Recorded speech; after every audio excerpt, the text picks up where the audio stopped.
하나님께서 온 세계 가운데 이루신 가장 놀라운 일들이 지금은 어느 순간 우리 앞에 닥친 가장 큰 문제, 위기가 되었습니다.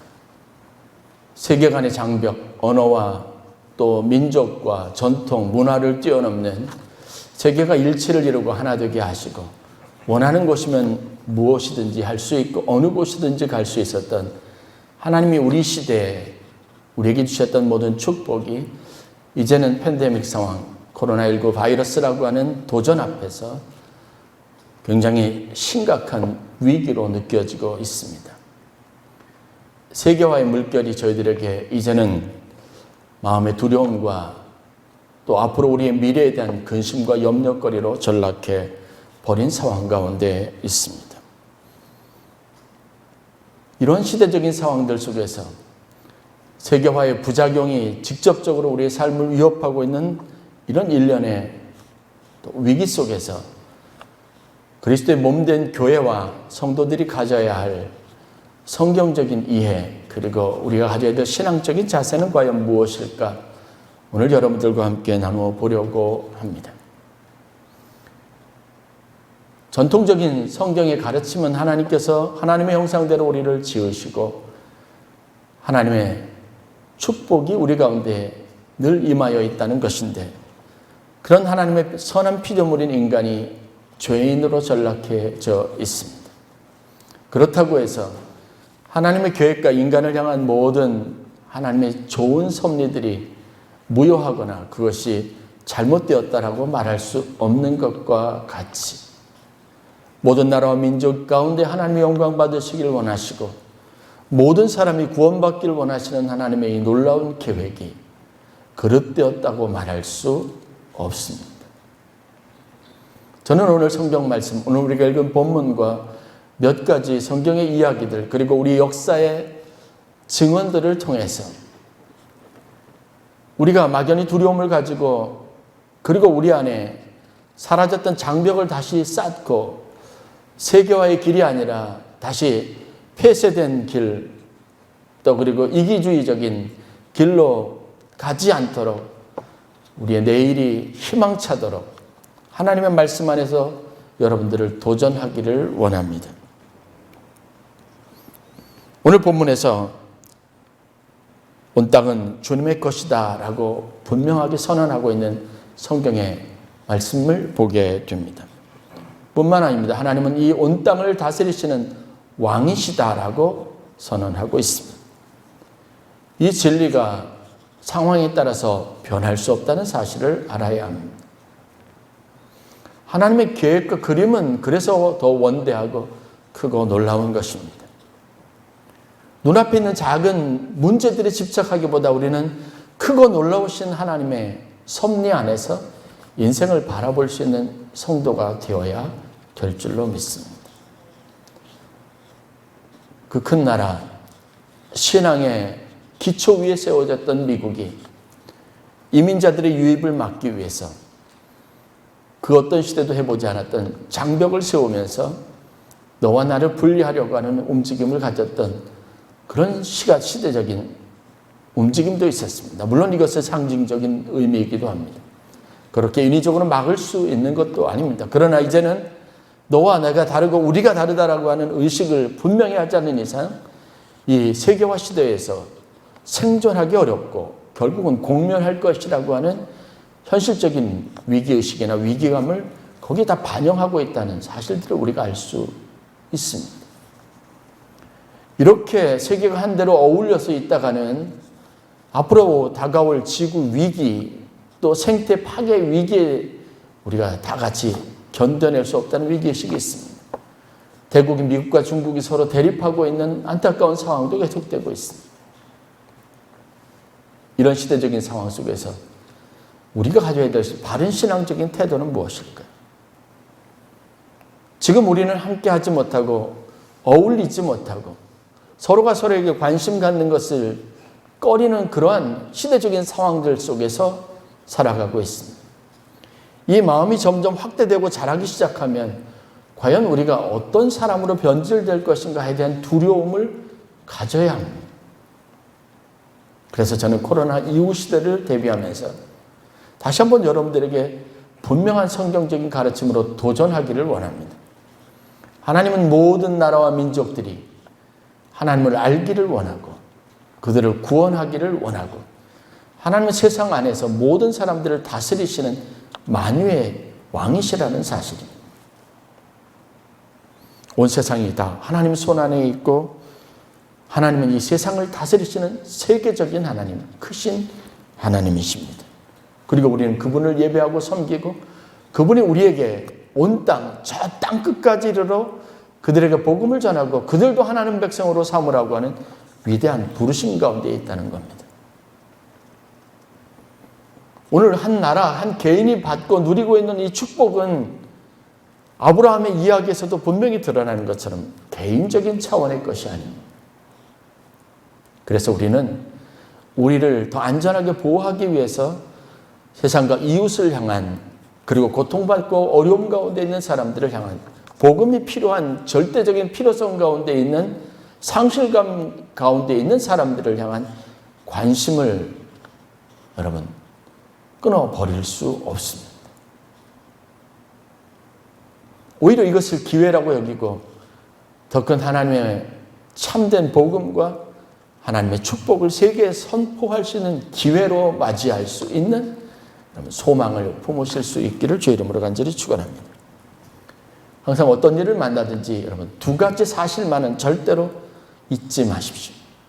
이 관점을 유지하고 항상 여러분들 안에 일어난 사건을 보고 오늘 세계가 직면한 위기 상황들을 바르게 이해할 수 있어야 합니다. 첫 번째 것은 뭐냐면 하나님은 늘 그분의 계획 속에서 온 세상을 염두에 두고 계신다는 겁니다. 하나님의 계획은 하나님이 어떤 일을 하실 때는 지역적이지 않습니다. 하나님은 나에게 관심 있는 것처럼 세상 모든 사람들의 관심을 두고 있습니다. 하나님은 이 일을 이루시기 위해서 세상 안에서 자신의 뜻을 이루어 가신다는 것을 믿으시기 바랍니다. 이 마음을 갖고 이기적인 생각들을 자꾸 털어버려야 합니다. 지금 여러분들에게 일어난 일도 하나님의 세상을 위한 어떤 관심의 하나로 일어난 일임을 꼭 믿으시기를 바랍니다. 두 번째, 하나님은 공평하게 세상 모든 사람들에게 은혜와 사랑을 베푸신다는 사실을 염두에 두십시오. 나만을 위해서, 우리 교회만을 위해서 일하시는 분이 아닙니다. 하나님은 세상 모든 사람들의 축복을 위해서 일하시고 그 일을 성취하려는 목적을 가지신다는 겁니다. 지금 나만 잘 되면 되었다. 이런 생각을 버려야 합니다. 내가 안전하다고 해서 여러분 그것을 자랑거리로 삼아서는 안 됩니다. 제가 하나님 앞에 개인적으로 드리는 감사의 기도가 있습니다. 그것은 뭐냐면 이 코로나 2년 동안 남짓 지속되는 과정 가운데서도 하나님께서 아멘교에 속한 성도들과 권속들을 안전하게 지키셨다는 겁니다. 코로나 사망자나 코로나로 어려움을 겪거나 확진되어져서 극심한 고통 가운데 중증 환자로 입원해 계시는 분이 없습니다. 그러나 여러분, 그것은 개인적인 감사고 우리가 가져야 될 감사지 세상 사람들에게 자랑할 거리는 아닙니다. 여러분, 우리 교회는 코로나 확진자가 제로인 교회입니다. 자랑으로 삼을 수 있는 자랑거리가 아닙니다. 왜냐? 고통당하는, 여전히 괴로움당하는 슬픔 가운데 있는 사람들이 있으니까. 오히려 그것에 감사한 마음을 가졌다면 그런 어려움 가운데 있는 사람들에게 우리가 더 많은 사랑과 관심과 그들이 안전하기를 위한 기도의 동력을 모을 수 있어야 합니다. 왜냐? 하나님의 세상을 통치하시는 방식이 이와 같기 때문에 그렇습니다. 그래서 오늘 시편 기자는 하나님은 모든 온 땅 위에 하나님이시고 모든 땅을 다스리는 왕이라는 고백을 가지고 있지만 이렇게 기도합니다. 하나님, 모든 민족들이 다 주를 찬송하게 해주십시오. 3절의 말씀입니다. 4절에 있는 고백을 보십시오. 온 백성들이 다 우리와 동일하게 다 기쁘고 즐겁게 해달라고 기도하고 있습니다. 하나님은 공평하시기 때문에 그렇습니다. 하나님은 세상을 위해서 일하시고 하나님은 공평하게 모든 사람들에게 은혜와 사랑을 베푸신다는 이 대명제를 가지고 여러분이 경험하는 삶의 모든 일들을 다 그 두 가지 관점에서 바라보는 신앙 훈련을 하실 수 있기를 바랍니다. 그러면 여러분, 하나님이 크심처럼 우리 마음도 커질 수 있습니다. 우리가 하나님의 일에 방해자가 아니라 같이 동참하는 선한 일꾼들이 될 수 있습니다. 코로나 이후의 시대가 열리게 될 때 교회가 더 작아지고 더 편협하고 세상으로부터 분리되는 일이 일어나지 않고 오히려 교회가 세상을 품고 작은 교회가 위기를 겪었던 교회가 세상의 선도적인 곳에서 세상의 사람들이 가지고 있는 그런 증오와 불신과 차별을 없애고 온 세상을 다시 하나로 그리스도의 사랑으로 묶어내는 일들을 위해서 선도적인 역할을 하기 위해서 기도하시기를 바랍니다.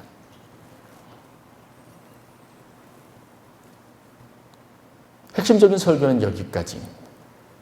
이제는 우리가 왜 그것을 추구하고 하나님의 위대한 계획에 동참해야 하는지 관련된 몇 가지 이야기들을 나누려고 합니다.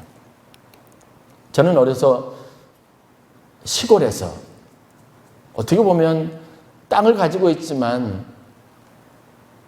미래나 장차 꿈에 대해서 어떤 원대한 계획을 갖기 힘든 그런 시골 마을의 농부의 아들로 자라났습니다. 그런데 제가 복음을 만나고 성경을 만나고 은혜를 경험하고 난 다음에 제 마음속에 세상에 대한 크고 원대한 꿈을 품을 수 있게 되었습니다. 어린 시절 제가 정말 듣기 좋았던 성경 말씀 중에 예수를 믿기로 작정하고 그냥 저 자신이 어떤 복되기를 바라는 마음에서 제일 즐겨 들었던 말씀, 제게 가장 큰 도전이 되었던 말씀이 있다면 그것은 나 같은 사람도 하나님께서 사랑하신다고 하는 메시지였습니다. 나 같은 사람도 하나님께서 축복하신다고 하는데 사랑하시고 축복하시는 정도가 뭐냐면 성경에 나와 있는 위대한 왕이나 아니면 한 나라의 어떤 보잘것없었던 미미한 존재가 위기 시대에 문명 세계에서 중요한 아이디어를 가지고 그 세계의 위기를 극복해 나가는 훌륭한 지도자가 될 수 있었다는 것과 같은 동일한 꿈과 소망을 갖게 하신 겁니다.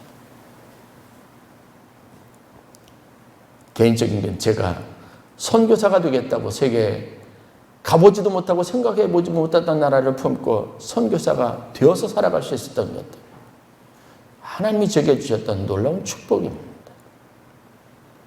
그 경험이 저에게 자연스럽게 어떤 믿음을 갖게 했냐면 나와 같은 사람도 하나님이 축복하시고 나와 같은 사람도 하나님이 사랑하시는데 저 사람들이야말로 하나님이 사랑하시고 축복하시지 않겠느냐는 당연한 믿음으로 확장되어졌습니다. 저는 그래서 세계 선교, 하나님의 그 위대한 세계 선교 글로벌 프로젝트의 최고의 수혜자입니다. 여러분들도 동일합니다. 오늘 우리 자랑스러운 대한민국 세계 10위권의 경제 대국이 되는 나라의 백성으로 살고 있습니다. 세계 선교의 2위 국가, 자랑스러운 그런 포지션을 가지고 그것을 우리 자랑거리를 삼고 사는 또한 그리스도인들이 되었습니다. 여러분, 이 축복이 어디서부터 온 것일까요? 하나님의 이 원대한 계획에 동참하고 이것을 진리로 믿고 모든 나라와 민족을 하나님의 자녀로 삼고자 했던 그렇게 벽을 뚫고 장애를 뚫고 모든 사람들이 감히 생각할 수 없는 창의적인 생각을 가지고 여러분 세상을 섬기고자 했던 사람들의 도움과 그들이 깨었던 많은 금기 때문에 우리가 받은 축복이라는 것을 알아야 합니다. 만약에 아브라함이 갈대아 우르에만 멈춰 머물러 평생을 보냈다면 그 고생스러운 50년, 70년 아니 100년 가까이 되는 그런 시대에 그런 희생양과 같이 순교자와 같이 그렇게 개척자의 삶을 살지 않았다면 복음이 세계화되는 일들은 없었을 겁니다. 우리가 우리 민족이 어떻게 복음의 수혜자이자 하나님의 세계와 선교 전략의 최고의 수혜자가 되었는지 여러분 아십니까? 조선이 개화기 때 천주교로부터 시작되고 그 다음에 개신교의 선교가 한국 땅에서 일어났습니다. 척박한 땅이었습니다. 복음이 전해지기 힘들었고 전통적인 우리 문화 안에서 사람들이 살았던 습관 안에서 복음이 뿌리내릴 수 없는 상황 가운데 있었습니다. 그때 개화기의 선교사들이 여러분 어떤 과정을 통해서 우리나라에 오게 되었는지, 어떤 사람들이 어떤 어려움에 복음을 접하고 그들이 교회 지도자가 되고 예수 그리스도에 미친 사람이 되어서 복음을 전하는 일에 열심을 품었는지 여러분 그 이야기를 잠깐 여러분들에게 하고 말씀을 마치려고 합니다. 개화기 조선인으로서 최초의 목사가 된 사람이 여러분 누군지 아십니까? 이것은 감리교인으로서 제가 가지고 있는 긍지이고 한때 감리교 역사를 배우면서 제 선교 모델의 중요한 사람이 되었던 사람이기도 합니다. 바로 김창식 목사님이십니다. 1901년 5월 14일 날 정동제1교에서 있었던 미국 감리교 한국 선교회 연례회에서 김기범이라고 하는 분과 함께 두 분이서 현지인 한국 사람으로 최초로 목사 안수를 받았습니다. 순서상 김창식이라고 하는 사람이 먼저 안수를 받았기 때문에 한국 최초의 목사 안수를 받은 사람이 목사가 된 사람이 바로 김창식입니다. 이후에 장로교에서 평양에서 장대현교에서 또 다른 목사 안수자들이 나왔는데 이분들 간에 한 6년 정도 차이가 납니다. 김창식 목사님은 선교사들로부터 조선의 바울이라는 칭호를 받았습니다. 그리고 전설적인 또 다른 이름이 있었는데 바로 머슴 목사라고 하는 별칭을 가지고 있었습니다. 여러분들이 아는 것처럼 이분은 머슴 출신입니다. 개화기 때 머슴이 우리 한국 사회, 조선 사회에서 어떤 역할을 가지고 어떤 취급을 받았는지 잘 알 겁니다. 원래 황해도 수완이라고 하는 곳에서 가난한 농부의 아들로 태어났습니다. 많은 형제들 앞에서 먹고 살기 힘들어서 15살에 집을 나와서 전국 팔도 15년 동안 전국 팔도로 떠돌아다니면서 온갖 험악한 일들을 다 했습니다. 가진 땅이 있습니까? 무엇이 있습니까? 아무것도 없으니까 허드렛 일을 합니다. 머슴살이를 하고 마부 지객꾼, 장돌뱅이로 살았습니다. 그나마 늦은 나이에 29살 나이에 좋은 배우자를 만나서 서울 남대문에 정착해서 장돌뱅이로 삶을 영위해가고 있었을 때 그때 많은 선교사들이 한국에 들어와서 고아원과 어렵고 가난한 사람들을 모아서 교육을 시키는 일들을 하고 있었습니다. 그런데 이때 우리 조선 고위 관리들이 수구파 관리들이 개화되는 것에 대한 두려움을 가지고 있던 사람들이 선교사들이 하는 일들을 못마땅해서 잘못된 소문을 자꾸 퍼뜨리기 시작합니다. 그 소문이 뭐냐면 서양 사람들이 조선 아이를 데려다가 지하실에 가둬놓고 하나씩 잡아먹는다는 소문.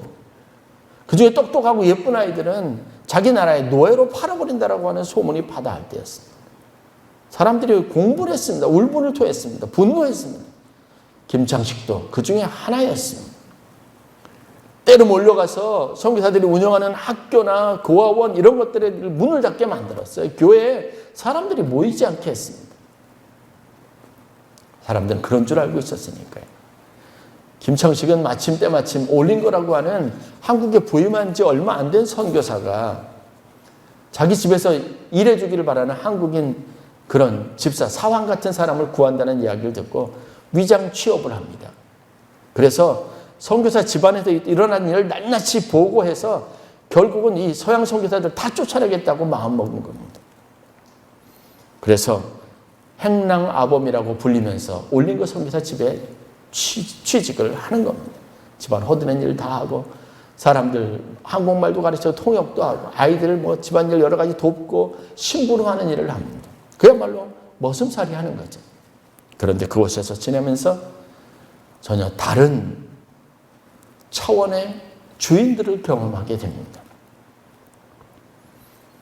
올린거 선교사는 친구 선교사들과 함께 나라님이라고 당시에 잘 알려져 있는 고종과 친분 관계를 가지고 있을 만큼 고관 대작에 해당하는 사람입니다.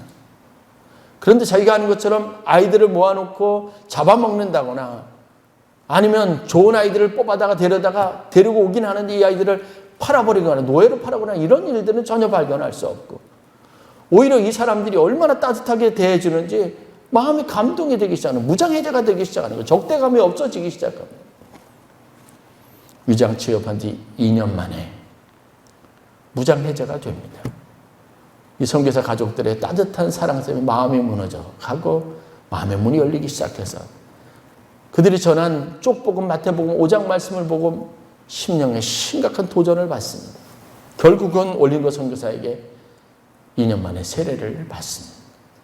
그리고 열성적인 전도자가 됩니다. 주인이었던 올린거 선교사의 추천으로 당시 의료 선교사로 한국에 왔던 홀 선교사와 짝이 돼서 평양에 의료 선교를 가기도 합니다. 1893년 4년 조선 땅에 콜레라가 창궐해서 많은 사람이 죽어갈 때 홀 선교사와 함께 다니면서 많은 죽어가는 사람들을 도왔습니다. 신분고아를 막론하고 어렵고 힘든 사람들 상처를 싸매어주고 고쳐주고 그들을 돌보는 선교사를 통해서 참 많은 감동을 받게 됩니다. 그러다가 결국은 홀 선교사가 자기도 전염병에 걸려서 죽임을 당하게 됩니다. 이런 기독교 복음과 사랑에 대한 진정성을 깨닫고 변화되기 시작한 김창식 목사는 나중에 신학훈련을 받고 목사 안수가 받고 그러면 위대한 조선의 선교사로서의 삶을 살아갑니다. 1901년 최초 목사 안수를 받고 난 다음에 24년 정년 은퇴하기까지 사도 바울과 같이 영변, 수원, 해주 지방을 돌면서 125개 교회를 개척하고 48개 성전을 건축했습니다. 그게 우리가 오늘 수혜자로 살아가기 위해서 우리 땅에서 일어났던 하나님의 위대한 역사였습니다. 평신도 지도자로 잘 알려져 있는 한국 개신교 역사 중에서 주목할 사람이 있습니다. 바로 박성춘이라는 사람입니다. 최초의 장로였던 최치량 장로가 있습니다. 40여세 때 마페 선교사가 이끄는 집회, 자기 여관을 운영하던 때인데 자기 여관에서 집회할 때 같이 은혜를 받고 결국 세례를 받고 평양 장대원교회 장로가 된 사람이죠. 이분보다 1년 늦게 서울에서 장로가 된 사람이 바로 박성춘입니다. 그런데 이 박성춘이라고 하는 사람은 지금의 관운동 피카디리 극장 있고 있는 그쪽에 있었던 관자골이라고 하는 골짜기가 있어요. 거기에 함께 집단으로 거주하던 백정 출신입니다. 아버지도 백정이고 자기 아들 봉출이라고 했는데 그 아들도 백정입니다. 얼마나 서러움이 많았는지 얼마나 무시를 많이 당했는지 마침 자기 아들이 어디서 배울 수 있는 서양 선교사들이 나와서 학교를 세웠는데 거기는 받아준다는 이야기를 듣고 아들 봉출은 너는 나같이 일자 무식으로 살지 말아라 라는 마음을 가지고 이 아들을 그 예수교 학당이라고 하는 곳에 보냅니다. 당시 토마스 무어 선교사가 운영하던 학당이었습니다. 사무엘 무어 선교사가 운영하던 학교였습니다.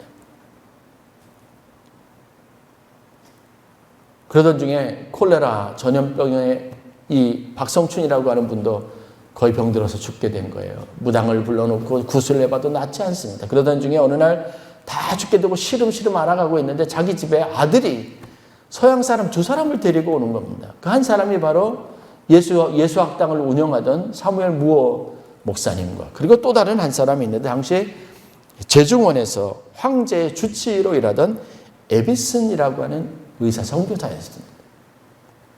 2사람이 와서 자기 상처를 보는데 극진하게 정성스럽게 상처를 치료해주고 약을 주어서 결국은 고침을 받게 된 겁니다. 인간적인 생각을 해봅니다.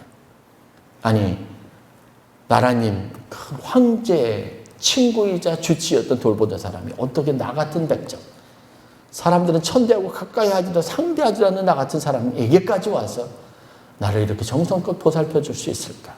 그 마음에 감동이 돼서 아들 봉출이가 이 사무엘 목사님을 목회하는 관작골교에 다니도록 허락하고요. 자기도 그곳에 출석합니다.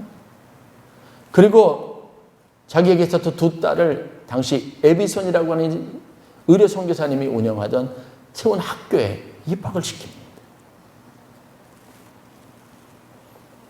처음에 관작골교에 갔는데 당시에 외국 선교사들이 목회하는 교회여서 성도들 한 20여 명이 모였는데 대부분이 다 고위 관료들이었습니다. 그런데 어느 날 갑자기 백정 출신이 오니까 이분들이 깨림칙하고 화가 나는 거예요. 그래서 무호 목사님에게 요청을 해서 나는 백정과 같이 우리는 절대로 예배드릴 수 없습니다. 이거는 도저히 있을 수 없는 일입니다. 라고 요청을 합니다. 그런데 무호 목사님이 고집스럽게 아니에요. 쫓아내지 않죠. 그러자 이제 양반 자리하고 이 천민들이 앉는 자리를 아예 칸막이를 세워서 나눠달라고 요청을 합니다. 그것도 수용하지 않습니다. 그러니까 이 고위 관료들 양반들이 나가서 홍문수골이라고 하는 곳에 교회를 따로 세웁니다. 백정만 하나 남고 교인들이 다 떠나간 상황이었어요. 이 박성춘이라고 하는 사람이 죄책감이 드니까 아무래도 안 되겠어서 열심히 전도를 해서 결국은 백정들의 교회로가 된 거예요. 선교하다 보면 여러분 이런 일들이 참 많습니다. 저희 루마니아에서도 루마니아 현지인들이 교회로 시작했던 교회였는데 집시들이 한둘이 들어오기 시작하니까 루마니아 사람들이 안 나오기 시작해요. 결국은 집시 교회가 되어버리는 겁니다. 같이 할 수 없다는 거예요. 선교사로서 이해가 되지 않습니다. 어떻게 이런 일이 일어날 수 있을까? 성경의 가르침은 그렇지 않습니다. 아무리 외쳐도 사람이 오랫동안 자기 몸속 습관처럼 유지해오던 것에 대해서 내 관심밖에 아예 낙인 찍었던 사람들, 그 사람들을 내 이웃으로 여기고 원수를 하는데 원수의 영역에도 들지 못하는 사람들이 있는, 그래 우리 마음 안에 가득 배어있는 이 고집스러움을 깨어뜨리는 게 쉽지 않습니다. 그때 당시 교회가 그런 모습이었습니다. 결국 교회가 나누어지고 해가 갈수록 관작골 교회는 성장하고 홍문수골 교회는 점점 약화되기 시작하니 3년 만에 홍문수골 교회가 문을 닫습니다. 결국은 그래서 이 교회가 합해지는 겁니다. 그게 바로 지금의 인사동에 세워졌던 당시의 승동교회입니다. 장로교회예요.